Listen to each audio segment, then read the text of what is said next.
कभी सोचा है कि जो स्टेक हमारी प्लेट में है या जो दूध हमारे ग्लास में, उसकी शुरुआत कहाँ से होती है?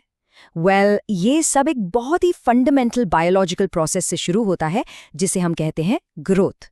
तो चलिए आज इसी दिलचस्प साइंस को समझते हैं कि खेतों में जानवर आखिर बढ़ते कैसे हैं। ठीक है, तो सबसे पहले एकदम बेसिक चीज से शुरू करते हैं। इसकी परिभाषा क्या है? देखिए, बायोलॉजिकली ग्रोथ का मतलब सिर्फ बड़ा होना नहीं है। ये असल में किसी जीव के मास में एक इरिवर्सिबल, यानी जो वापस ना हो सके वैसी बढ़त है। और ये होता कैसे है? या तो ज्यादा सेल्स बनाकर, या फिर जो सेल्स पहले से हैं उन्हीं का साइज बढ़ाकर।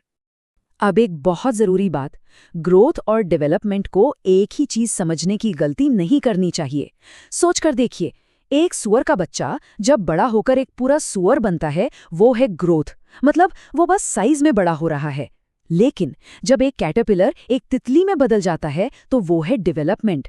यहाँ सिर्फ साइज नहीं, उसका पूरा स्ट्रक्चर, उसका फंक्शन, सब कुछ बदल रहा है। तो एक है क्वांटिटी और दूसरा है क्वालिटी। थोड़ा और डीप में चलते हैं। तो ये जो मास बढ़ रहा है, ये दो मेन तरीकों से होता है। इसको ऐसे समझिए जैसे कोई दीवार बन रही हो। या तो आप और ज्यादा ईंटें, मतलब सेल्स जोड़ सकते हैं, इसे कहते हैं हाइपरप्लाजिया। या फिर आप जो ईंटें पहले से लगी हैं उन्हीं को बड़ा कर सकते हैं, इसे कहते हैं हाइपरट्रॉफी। आमतौर पर होता यह है कि किसी भी जानवर की जिंदगी की शुरुआत में बहुत सारी नई ईंटें जोड़ी जाती हैं और बाद में फोकस मौजूदा ईंटों को बड़ा बनाने पर शिफ्ट हो जाता है। तो सवाल यह है कि समय के साथ ये ग्रोथ दिखती कैसी है? क्या इसका कोई पैटर्न है? जी हाँ, और कमाल की बात यह है कि ये पैटर्न बहुत ही कंसिस्टेंट और प्रेडिक्टेबल होता है। और ये रहा वो पैटर्न, ये है मशहूर एस शेप्ड कर्व। ये कर्व आप कह सकते हैं ज्यादातर वर्टिब्रेट्स यानी रीढ़ की हड्डी वाले जानवरों की ग्रोथ की यूनिवर्सल कहानी है। ये जिंदगी की कहानी है एक तरह से। धीमी शुरुआत, फिर एकदम से तेज ग्रोथ का दौर और आखिर में मैच्योरिटी पर आकर एक ठहराव। इस कर्व को हम 3 मेन फेजेस में देख सकते हैं।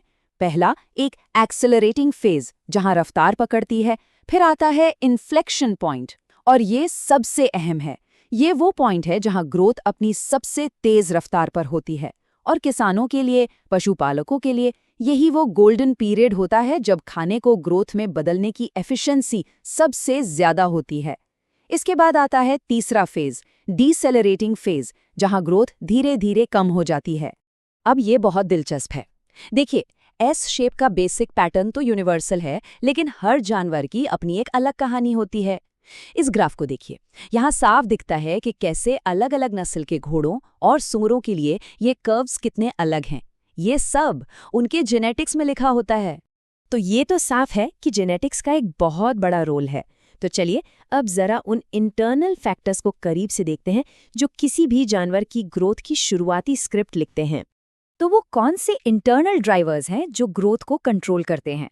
सबसे पहले तो है जीनोटाइप, मतलब जानवर की प्रजाति और नस्ल क्या है, यही उसकी ग्रोथ की मैक्सिमम लिमिट तय करती है। फिर आता है लिंग, यानी सेक्स। आमतौर पर हार्मोनल फर्क की वजह से नर मादाओं से ज्यादा तेजी से और बड़े होते हैं। और इन सबको कंट्रोल करते हैं हार्मोन्स, शरीर के केमिकल मैसेंजर्स, जो पूरे प्रोसेस के डायरेक्टर होते हैं। जेनेटिक्स की ताकत का इससे अच्छा उदाहरण क्या होगा? स्क्रीन पर इन दोनों नस्लों को देखिए। एक तरफ है ज़ेबू, जो मुश्किल माहौल में रहने के लिए एडेप्टेड है, और दूसरी तरफ है होल्स्टीन, जिसे खास तौर पर ज्यादा प्रोडक्शन के लिए ब्रीड किया गया है। दोनों का जेनेटिक ब्लूप्रिंट एकदम अलग है, और ये उनके साइज और शेप में साफ नजर आता है। इन सबके पीछे एक मास्टर कंट्रोल सिस्टम काम करता है, एक हार्मोनल कमांड सेंटर, जिसे कहते हैं सोमैटोट्रॉपिक एक्सिस। इसको ऐसे समझिए कि दिमाग में मौजूद हाइपोथैलेमस एक कंपनी का सीईओ है।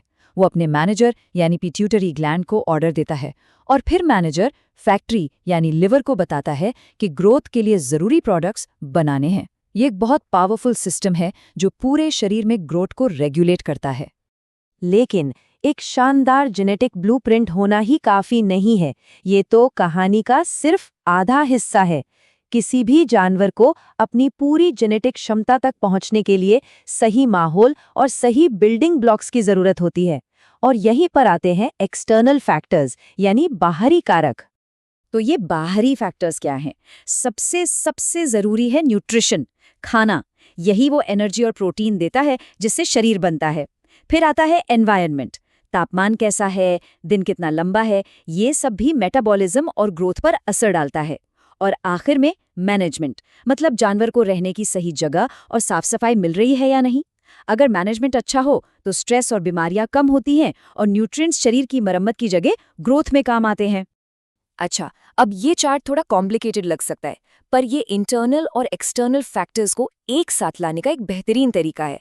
ये जेनेटिक्स और न्यूट्रिशन का कनेक्शन दिखाता है। सिंपल भाषा में ये बता रहा है कि एक बड़े फ्रेम वाले जानवर को फैट जमा करना शुरू करने के लिए एक छोटे फ्रेम वाले जानवर के मुकाबले ज्यादा वजन बढ़ाना पड़ता है। मतलब हर जानवर का जेनेटिक मेकअप अलग है, इसलिए उनकी न्यूट्रिशनल ज़रूरतें भी अलग अलग होती हैं। तो इन सब साइंटिफिक प्रिंसिपल्स को समझने का मतलब क्या है? क्या ये सिर्फ किताबों की बातें हैं? बिल्कुल नहीं, असल दुनिया में इसका बहुत बड़ा असर होता है। तो इस सबसे बड़ा टेक अवे क्या है? वो ये है कि ग्रोथ कोई रैंडम प्रोसेस नहीं है, ये एक कंट्रोलेबल प्रोसेस है। अगर हम इंटरनल ब्लूप्रिंट यानी जेनेटिक्स को समझें और एक्सटर्नल फैक्टर्स यानी माहौल और न्यूट्रिशन को सही से मैनेज करें तो इसे कंट्रोल किया जा सकता है। और जाहिर है, इससे एग्रीकल्चर में एफिशिएंसी और प्रोडक्टिविटी के नए दरवाजे खुलते हैं। लेकिन ये अपने साथ कुछ ज़रूरी सवाल भी लेकर आता है। और यहीं पर हम एक बहुत ही ज़रूरी सवाल पर आकर रुकते हैं। जैसे जैसे हम ग्रोथ के साइंस में माहिर होते जा रहे हैं और इसे कंट्रोल करने की हमारी क्षमता बढ़ रही है, हमें ये सोचना होगा, हम प्रोडक्शन की एफिशिएंसी और उन जानवरों की भलाई, उनके वेलफेयर के बीच एक सही बैलेंस कैसे बना सकते हैं। ये एक ऐसा सवाल है जिसके बारे में सोचना हम सब के लिए ज़रूरी है।